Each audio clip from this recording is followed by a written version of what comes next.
ਉਹ ਸਾਹਮਣੇ ਨਾ ਸਕੂਲ ਦੇ ਸਾਹਮਣੇ ਦੁਕਾਨਾਂ ਬਣੀਆਂ ਨੇ ਉਹਨਾਂ ਦੀਆਂ, ਉਹਨੇ ਕਹੀਆਂ ਅਸੀਂ ਉਹ ਵੇਚ ਕੇ ਆਪਣੇ ਉੱਤੇ ਲਾ ਕੇ ਬਾਹਰ ਆ ਜਾਵਾਂਗੇ, ਬਾਹਰ ਆਣ ਕੇ ਬਾਅਦ ਤੋਂ ਬਾਅਦ ਸ਼ਰਾਫਤ ਨੂੰ ਕਿਹਾ ਕਿ ਤੇਰੀ ਵਾਰੀ ਹੈ, ਉਸ ਵਕਤ ਤੈਨੂੰ ਅਸੀਂ ਕਤਲ ਕਰ ਦੇਣਾ। ਇਹ ਹੁਣ ਸ਼ਰਾਫਤ ਨੂੰ ਧਮਕੀਆਂ ਦੇ ਰਹੇ ਨੇ। ਜੀ ਤੇ ਸ਼ਰਾਫਤ ਹੀ ਤੁਹਾਡਾ ਕੀ ਲੱਗਦਾ? ਮੇਰਾ ਸਾਲ ਹੈ ਤੁਹਾਡਾ ਸਾਲ ਹੈ, ਠੀਕ ਹੈ। ਅਲੀ ਵੀ ਤੁਹਾਡਾ ਸਾਲ ਹੈ ਜੀ। ਹੁਣ ਕੀ ਕਹਿਣਾ ਚਾਹੋਗੇ ਵਿਜ਼ਿਟਰ ਪੰਜਾਬ ਮਰੀਮ ਨਵਾਜ਼ ਸਾਹਿਬਾਂ ਨੂੰ? ਸੀਸੀਡੀ ਬੜਾ ਅੱਛਾ ਕੰਮ ਕਰ ਰਹੀ ਹੈ, ਸੁਹੇਲ ਜ਼ਫਰ ਚੱਟਾ ਸਾਹਿਬ ਨੂੰ ਲੀਡ ਕਰ ਰਹੇ ਨੇ ਔਰ ਬਹੁਤ ਅੱਛੇ ਕੰਮ ਨੇ, ਔਰ ਸੀਸੀਡੀ ਐਸੇ ਨਾਸੂਰ ਜਿਹੜੇ ਨੇ ਮੁਲਕ ਕੌਮ ਵਾਸਤੇ ਜਿਹੜਾ ਉਹ ਸ਼ਰਮਿੰਦਗੀ ਦਾ ਬਾਇਸ ਨੇ, ਉਹਨਾਂ ਦਾ ਖਾਤਮਾ ਕਰ ਰਹੇ ਨੇ। ਕੀ ਕਹਿਣਾ ਚਾਹੋਗੇ ਇਸ ਟਾਈਮ ਸੁਹੇਲ ਜ਼ਫਰ ਚੱਟਾ ਸਾਹਿਬ ਨੂੰ?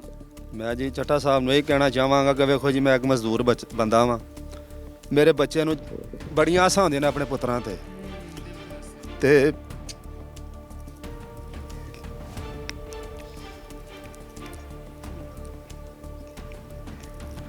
ਮੈਂ ਇਹ ਕਹਿਣਾ ਚਾਹਾਂਗਾ ਕਿ ਮੈਨੂੰ ਇਨਸਾਫ ਦਿੱਤਾ ਜਾਵੇ। ਉਹ ਜੇਲ੍ਹ 'ਚ ਬਹਿ ਕੇ ਵੀ ਧਮਕੀਆਂ ਫੈਲਾਉਂਦੇ ਨੇ ਤੇ ਮੈਨੂੰ ਇਨਸਾਫ ਦਿੱਤਾ ਜਾਵੇ। ਮੈਨੂੰ ਉਹਨਾਂ ਕੋਲ ਹੋਰ ਕੁਝ ਨਹੀਂ ਚਾਹੀਦਾ ਕਿ ਜਿਹੜਾ ਨਾ ਮੈਨੂੰ ਇਨਸਾਫ ਦਿੱਤਾ ਜਾਏ, ਬਸ ਇਨਸਾਫ ਚਾਹੀਦਾ ਮੈਨੂੰ।